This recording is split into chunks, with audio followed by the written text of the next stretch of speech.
So I've been working with a new client lately, and she came back to me and my channel after a couple of years, I guess. I didn't really know any of this had happened. And she said to me something I've heard before from other people, and I'm always flabbergasted, like, wait, what happened? But she said to me, I'm really sorry because I basically thought you were just a bad person. I thought you were mean, a bunch of stuff.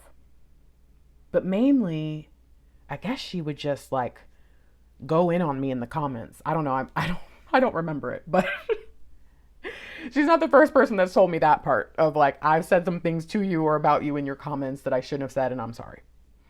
And it was interesting because she kind of asked me point blank, how do I stop doing that? How do I stop looking at people who obviously mean well, obviously have nothing against me, don't even know me, and assuming that they're trying to trigger me, assuming that they're trying to attack me? Addressing ignorance shouldn't beget ignorance, but it does. No one likes to be called that. I remember ignorance. I'm thinking of a word nowadays like gaslighting and narcissist, those kind of words. Nowadays, you hear that and you're like, oh, but back when I was growing up, hearing someone called ignorant, oh, that was almost like a cuss word, y'all. You could not say that. But the truth is, you don't know what you don't know, you know? And nowadays, not knowing something is really embarrassing, or saying the wrong thing, or whatever. That kind of thing. It's just like, oh no. And so sometimes people aren't really triggered by the fact that they don't know something. It's the fact they're being called out for it, or it's the fact of what the knowledge now is doing within them. But they focus more on the statement being made. Look, you're allowed to be a beginner without shame. And in the spiritual world, something that we talk about here is that you're going to do more than one thing at a time. You're going to learn more than one thing at a time. And some things will be easy for you. You'll catch on quickly. Some things will take more time. Some things will take a lifetime and you'll never quite understand it. So you're always going to be in the beginning of something when it comes to your spiritual journey and your growth. I think that defensive reactions to truth often hide shame, not wisdom. It's not because you think you know. It's the feeling of, I should have known. How dare you make me feel this way for not knowing? Because not knowing is a failure to people. I failed to know everything at all times. You know, it sounds silly, and yet that really is what a lot of us are saying when we're triggered.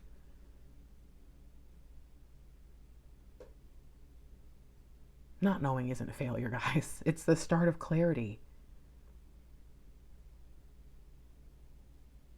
I come from academia, so I really, really love learning. I like to read. I like to look stuff up when I'm not sure about it. And I consider myself a lifelong learner. But not everybody has that thought, right? And some people will come into the spiritual space and think, I need to know everything really fast because I don't want to be behind.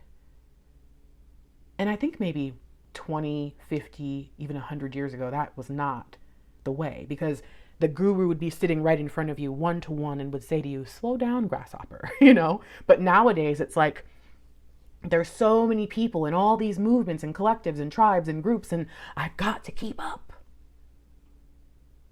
It's such a silly way to think, and yet it's the way we think now. We've got to get back to reality, to truth. Curiosity is more spiritual than certainty. So if you're certain about things in the spiritual space, you're probably not as awakened as you think. There are certain things that sure, maybe you should be certain about, right? But not everything. Spirituality is an unfurling. It never stops. It's beautiful. And we want it to end because so many of us go into the spiritual realm wanting something. We want love. We want wisdom. We want money. We want something. And so we go into it saying, oh, I heard if I come into this that I can get what I want. And people say, oh yeah, that can happen. And you go, okay, good. So point me in the direction of prosperity. Point me in the direction of my person. And people might be like, oh, sure, I can help you. Even though they know that that's not true. But they'll jump, oh yeah, sure, I'll do it. And then they'll lead you in circles and you go, man, spirituality is deep. It's crazy. Meanwhile, you've got someone just fucking with you. Some people will say, well, that's not really how it works. And if you're a wise person already, you might go, oh, okay, well, explain it. But if you're not, you'll go, okay, well, you clearly don't know anything. You don't know what you're talking about. I don't even know why I bothered to ask you. I'm going to go find someone who will tell me what I want to hear, because that's what I found out about spirituality is what I want to hear is all up and through there. That is what a lot of us look like when we start. Some of us don't want to look back at that and think of how small-minded we were when we began. But if you're not willing to do that now, you're going to have these moments where someone's going to call you out for your ignorance and it's going to hit you like a ton of bricks. Spiritual growth means being willing to unlearn. And so many of us, we just want to keep building, right? We've got this really specific thing in mind and we're just collecting bricks to build our house, our kingdom, whatever. Anyone who comes in and says, hey, those aren't bricks, that's actually just sand. And if you want it to turn into a brick, you're going to have to treat it and we're like, shut up, I've already clearly built the entire eastern wall. Why are you telling me that now?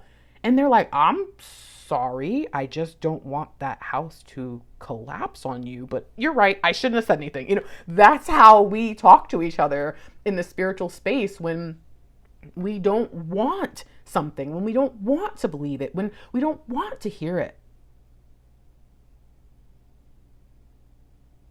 And there are those of us who were the person who came up and wanted to point the bricks out. And then we go, you know what? Last time I said this to somebody, they cussed me out. I'm just going to ignore it. And then the wall falls down and hurts somebody. And we're like, oh my gosh. And now we think we're the problem. No, the truth is each and every one of us has a duty to open ourselves up to the idea that not only do we not know what we don't know, but some of what we know could be wrong or may no longer serve us. And the sooner we can learn that, the sooner we can get into alignment. This is just one person I happen to be working with that I've experienced that with, but I think this happens everywhere. This isn't about coming to work with me. No, this is about this particular person realizing, had we worked together a few years ago when she first found me, her life would be so much better and so much different. Not because of me, because years ago, she would have been ready and willing to change it.